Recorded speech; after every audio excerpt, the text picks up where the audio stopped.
പുലരിക്കായി മാറി മറയേണ്ടതോർത്ത്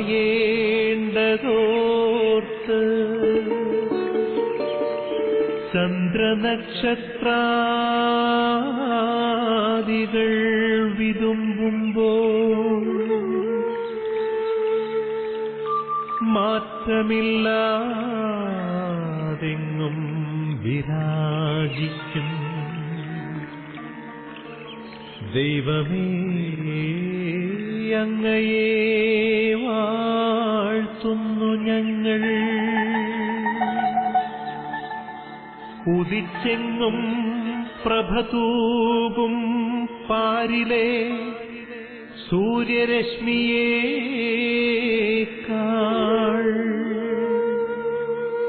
പ്രശോഭിച്ചെന്നും പ്രസാദമേകുന്ന ദൈവമേ, അങ്ങേ മഹിമാവെത്ര മനോജ്ഞം. യേശുപ്രിയമുള്ള പ്രേക്ഷകരെ, ഇന്നത്തെ പ്രഭാതത്തിൽ ദൈവത്തിന്റെ വചനം ധ്യാനിച്ച് പ്രാർത്ഥിക്കുവാനും പ്രാർത്ഥനാ ചിന്തയിൽ, ദൈവിക ചിന്തയിൽ ജീവിത മധ്യത്തിലേക്ക്, ജനമധ്യത്തിലേക്ക് ഇറങ്ങുവാനും ജീവിതത്തിലെ പ്രശ്നങ്ങൾ കൈകാര്യം ചെയ്യുവാനും വേണ്ടിയിട്ട് ഒരുങ്ങിയിരിക്കുന്ന നിങ്ങൾക്ക് ദൈവം തരുന്ന സന്ദേശം ശ്രദ്ധാപൂർവ്വം കേൾക്കുവാനായിട്ട് ഒരുങ്ങാം. മനസ്സുകൊണ്ട് ഒരുങ്ങാം, ചിന്ത കൊണ്ട് ഒരുങ്ങാം, ഭാവന കൊണ്ട് ഒരുങ്ങാം.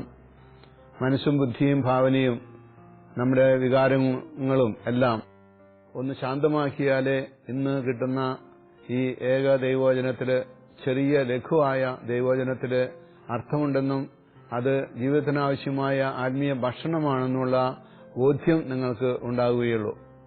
46-ാം സങ്കീർത്തനത്തിൽ പറയുന്നുണ്ട്, നീ ശാന്തമാകുക, എന്നിട്ട് ഞാൻ നിന്റെ ദൈവമാണെന്ന് അറിയുക. ഇന്ന് നമുക്ക് ചിന്താവിഷയമായിട്ട് ദൈവം തരുന്ന ഒരു ഭാഗം, വചനത്തിലെ ഒരു ഭാഗം 73-ാം സങ്കീർത്തനം 7 മുതലുള്ള വാക്യങ്ങളാണ്. ആ ഭാഗം വായിക്കുന്നതിന് മുൻപായിട്ട് നമുക്ക് അല്പസമയം പ്രാർത്ഥിക്കാം. കർത്താവായ ദൈവമേ, അവിടുത്തെ നാമത്തിൽ ഇവിടെ പ്രഘോഷിക്കപ്പെടുന്ന ഈ വചനം ശ്രവിച്ച് രോഗശാന്തി ഉണ്ടാകുവാനും മനസ്സമാധാനം ഉണ്ടാകുവാനും നിരാശ മാറുവാനും പൈശാചികമായ ബന്ധനങ്ങളിൽ നിന്ന് മോചനം പ്രാപിക്കുവാനും ഓരോ ദൈവമക്കൾക്കും കൃപ നൽകണമേ. അതിനെതിരെ പിശാച് കൊണ്ടുവരുന്ന, സാത്താൻ കൊണ്ടുവരുന്ന എല്ലാ ദുഷ്ടശക്തികളെയും അവരിൽ നിന്ന് അകറ്റണമേ. ഈ വചനം ഭക്ഷിച്ച് ആത്മീയമായിട്ട് ശക്തി പ്രാപിച്ച് ദുഷ്ടശക്തികളെ എതിർക്കുവാൻ തക്ക ആയുധം കൊണ്ടു നടക്കുവാൻ, ദൈവത്തിന്റെ എല്ലാ ആയുധങ്ങളും ധരിച്ചു കൊണ്ടു നടക്കുവാൻ ഇവർക്ക് കൃപ നൽകണമേ. അനുതാപത്തിലേക്കും ഉന്മേഷത്തിലേക്കും ഉത്സാഹത്തിലേക്കും ഇവരെ നയിക്കണമെന്ന് പ്രാർത്ഥിക്കുന്നു. കർത്താവായ ദൈവമേ, അവിടുത്തെ പരിശുദ്ധാത്മാവിന്റെ അഭിഷേകം ഇവർക്ക് കൊടുക്കണമേ. ജ്ഞാനം കൊടുക്കണമേ, വിവേകം കൊടുക്കണമേ, ധൈര്യം കൊടുക്കണമേ, ആഴമായ വിശ്വാസം കൊടുക്കണമേ. ഈ പ്രാർത്ഥനകളെല്ലാം പിതാവായ ദൈവമേ, അവിടുത്തെ പുത്രനായ ശംശയുടെ നാമത്തിൽ അങ്ങേ സന്നിധി ഞങ്ങൾ സമർപ്പിക്കുന്നു. ദയാപൂർവ്വം ഞങ്ങളുടെ പ്രാർത്ഥന കേൾക്കണമേ. നിത്യം പിതാവും പുത്രനും പരിശുദ്ധാത്മാവുമായ സർവേശ്വര എന്നേക്കും ആമേൻ.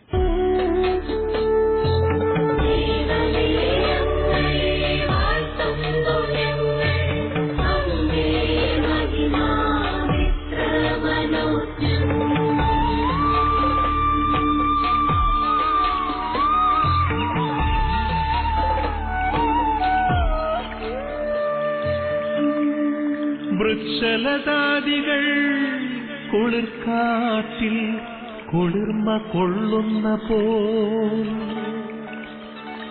ദൈവമേ, നിൻ ആർദ്രമാമനുകമ്പയാൽ നിൻ ജനം കുളിർന്നീടട്ടെ.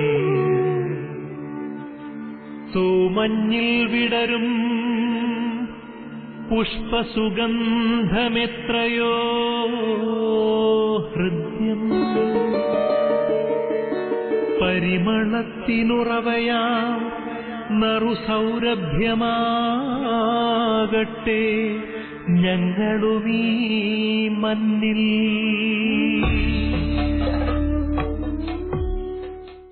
നമുക്കിപ്പോൾ കർത്താവ് തരുന്ന വചനം ശ്രദ്ധാപൂർവം കേൾക്കാം.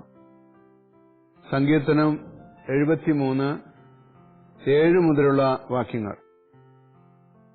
മേധസ്സുമിറ്റിയ അവർ അഹന്തയോടെ വീക്ഷിക്കുന്നു, അവരുടെ ഹൃദയത്തിൽ ഭോഷത്വം കവിഞ്ഞ് ഒഴുകുന്നു.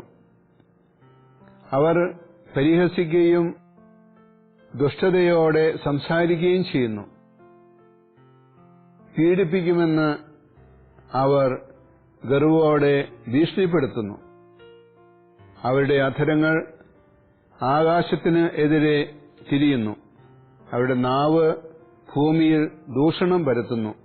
അതുകൊണ്ട് ജനം അവരെ നോക്കി പ്രശംസിക്കുന്നു, അവരിൽ കുറ്റം കാണുന്നില്ല.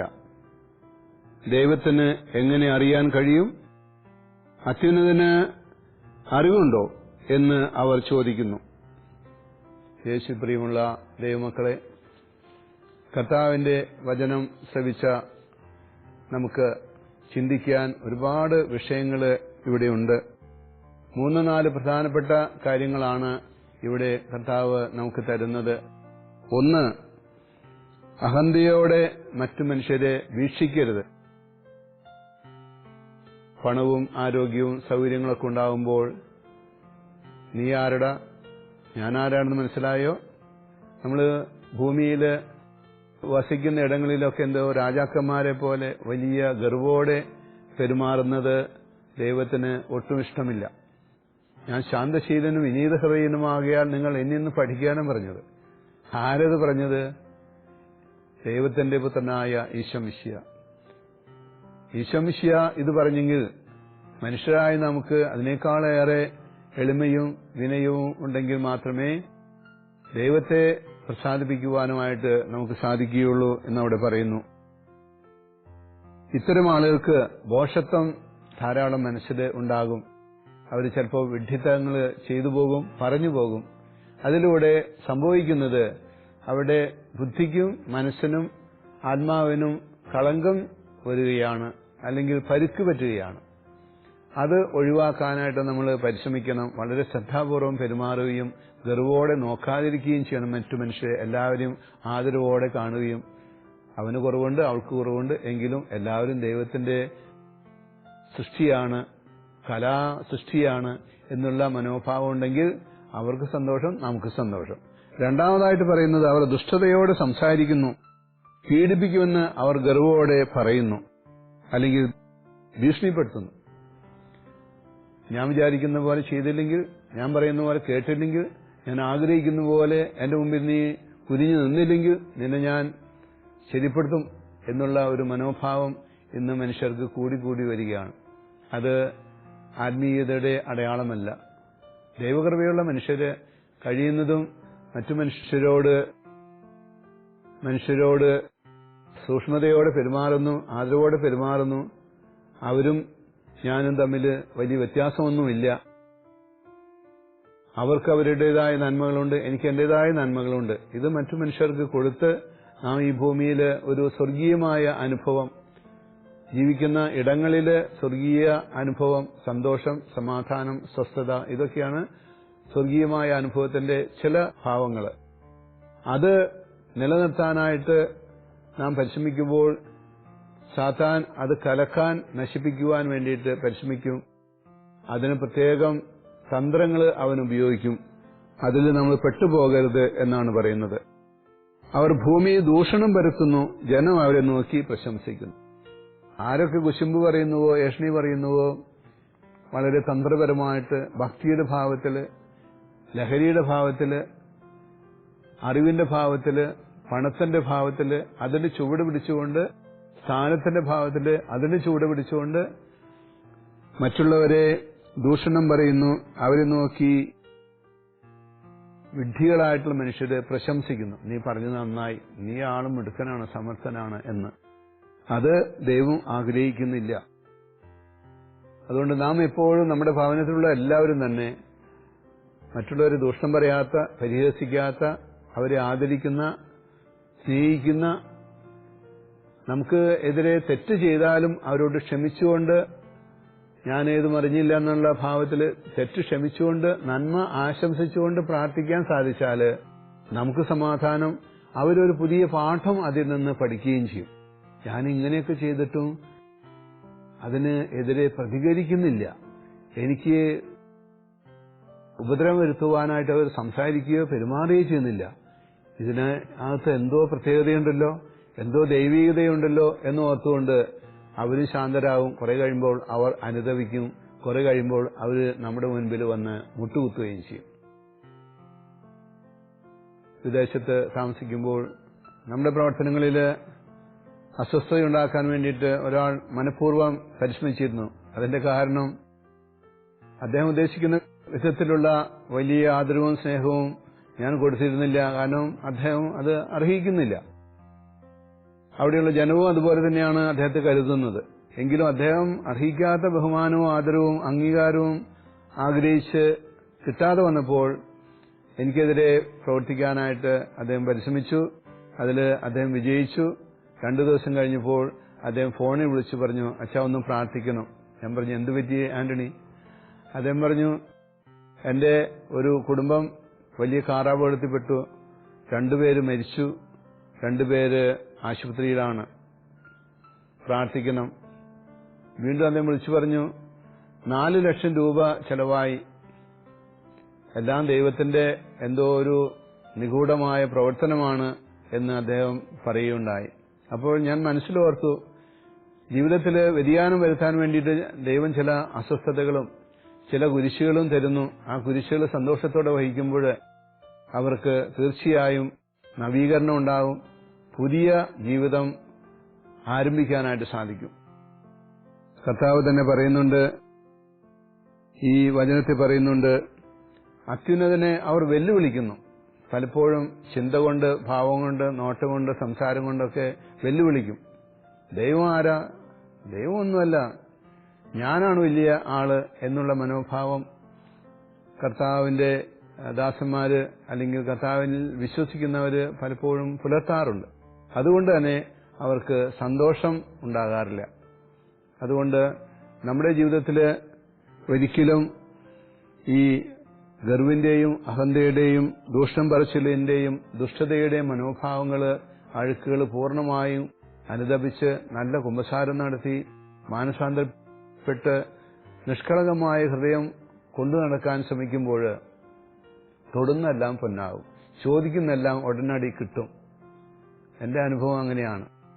ചോദിക്കുന്നതെല്ലാം വൈകാതെ തന്നെ, ചിലപ്പോൾ 1 ആഴ്ചയോ 2 ആഴ്ചയോ 3 ആഴ്ചയോ ചിലപ്പോൾ 1 മാസമോ കാത്തിരിക്കേണ്ടതായിട്ട് വരും. എങ്കിലും കൃത്യം കാര്യങ്ങൾക്ക് തടസ്സം വരാതെ നമ്മൾ തീരെ അവശരാകാതെ, മാനസികമായിട്ട് അസ്വസ്ഥരാകാതെ ഇരിക്കാൻ വേണ്ടിയിട്ട് കർത്താവ് ഉടനടി ഉത്തരം തരാറുണ്ട്. അതിന്റെ കാരണം ദൈവസന്നിധിയിൽ നിഷ്കപടരായിട്ട് ജീവിക്കുവാൻ പത്രോസിന്റെ ലേഖനത്തില് 2 പത്രോസിന്റെ ലേഖനം 3:14 അത് പറയുന്നത്, നിങ്ങൾ നിഷ്കപടരായിരിക്കുവിൻ, നിർമ്മലരായിരിക്കുവിൻ എന്ന്. ആ ആശയം മനസ്സിൽ മുറുകെ പിടിച്ചുകൊണ്ട് ജീവിക്കുവാനായിട്ട് പരിശ്രമിച്ചുകൊണ്ടിരിക്കുകയാണ്. അതുകൊണ്ട് തന്നെ ജീവിതത്തിൽ ദൈവം ഒത്തിരി ഉത്കർഷം തന്നുകൊണ്ടിരിക്കുന്നു, ഒത്തിരി സന്തോഷം തന്നുകൊണ്ടിരിക്കുന്നു. ഈ അനുഭവം നിങ്ങൾക്കുണ്ടാകും. കർത്താവിന്റെ ഈ വചനം ശ്രദ്ധാപൂർവം വായിച്ച് ധ്യാനിച്ച് ജീവിതത്തിൽ നവീകരണം വരുത്തുവാനായിട്ട് പരിശ്രമിക്കാം. നിങ്ങൾ പരിശ്രമിക്കുക, ദൈവം തീർച്ചയായിട്ടും അനുഗ്രഹിക്കും. നമുക്ക് അല്പസമയം ഒന്ന് പ്രാർത്ഥിക്കാം.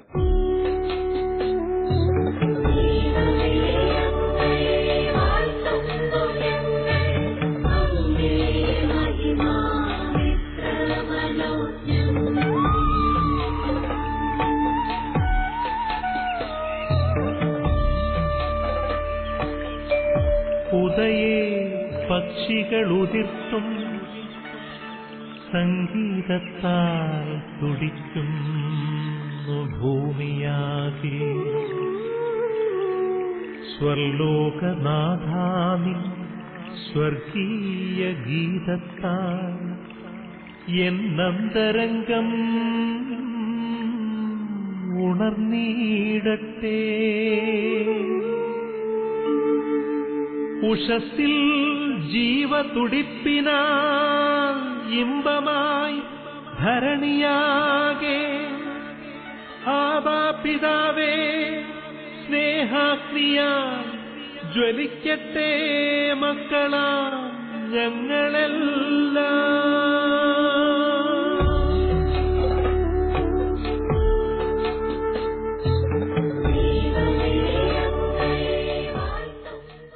പിതാവായ ദൈവമേ, പുത്രനായ ദൈവമേ, പരിശുദ്ധാത്മാവായ ദൈവമേ, അങ്ങയുടെ വചനം ശ്രവിച്ചുകൊണ്ടിരിക്കുന്ന എല്ലാ മക്കളെയും സമൃദ്ധമായിട്ട് അനുഗ്രഹിക്കണമേ. ഈ വചനശ്രവണത്തിൽ പങ്കെടുത്ത എല്ലാവർക്കും കൂടുതൽ ഉൾക്കാഴ്ചയും അനുതാപവും മാനസാന്തരവും ഉണ്ടാകാൻ വേണ്ടിയിട്ട് ലോകമെമ്പാടും അർപ്പിക്കപ്പെടുന്ന എല്ലാ ദിവ്യബലികളുടെയും യോഗ്യതകളോടുകൂടി ഞങ്ങൾ സമർപ്പിക്കുന്നു, പ്രാർത്ഥിക്കുന്നു.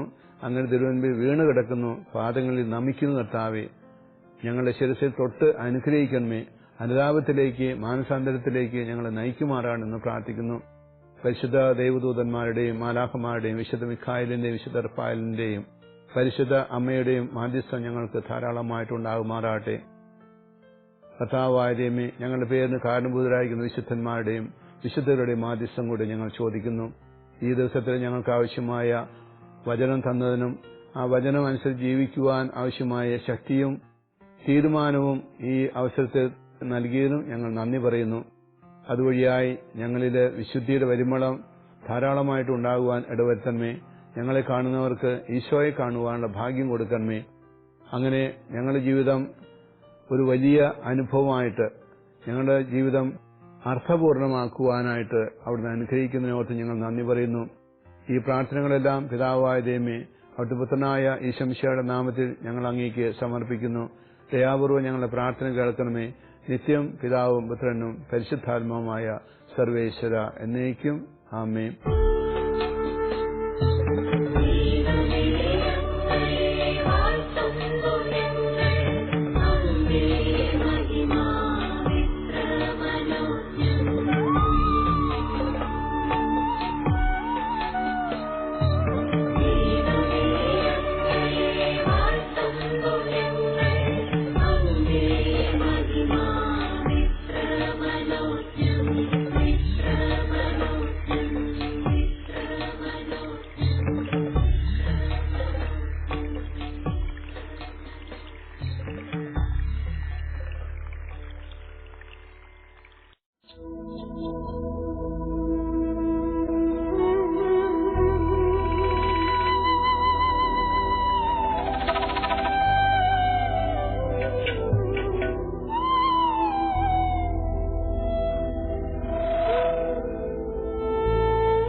പുരോഹിതന്റെ ആശീർവാദത്തിനായിട്ട് നമുക്ക് ശിരസ്സ് നമിക്കാം.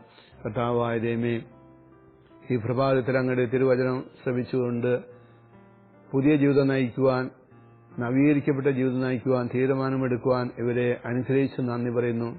ഇവരിൽ ആരെങ്കിലും ശാരീരികമായിട്ടോ മാനസികമായിട്ടോ മറ്റാരും അറിയാതെ വ്യഥകൾ അനുഭവിക്കുന്നുണ്ടെങ്കിൽ, വേദനകൾ അനുഭവിക്കുന്നുണ്ടെങ്കിൽ അവിടുന്ന് കൈനീട്ടി തൊടയണമേ, സ്പർശിക്കണമേ. അവരുള്ള അഴുക്കുകളെല്ലാം ഇപ്പോൾ തന്നെ ഉരുകി പോകട്ടെ. മനസ്സ് നിർമ്മലമാകട്ടെ. വിചാരം, ഭാവന, ബുദ്ധി, മനസ്സ് എല്ലാം പരിശുദ്ധമാകട്ടെ. നിർമ്മലമായ ഹൃദയത്തിൽ ത്രിയേകദൈവം വസിച്ച് നിങ്ങളെ ശക്തിപ്പെടുത്തുകയും നിങ്ങളെല്ലാ പ്രവർത്തനങ്ങളെയും ആശീർവദിക്കുകയും ദൈവത്തിന്റെ സ്നേഹവും സംരക്ഷണവും ധാരാളം മതിവരുവോളം ആസ്വദിക്കുവാൻ ഇന്ന് നിങ്ങൾക്കിടയാകട്ടെ. ഈശോ നിങ്ങളെ അനുഗ്രഹിക്കട്ടെ, ഇപ്പോഴും എപ്പോഴും എന്നേക്കും. ആമേൻ. ഈശോ മിശിഹായ്ക്ക് സ്തുതിയായിരിക്കട്ടെ. ഒരു നല്ല സുദിനം നിങ്ങൾക്ക് ആശംസിക്കുന്നു.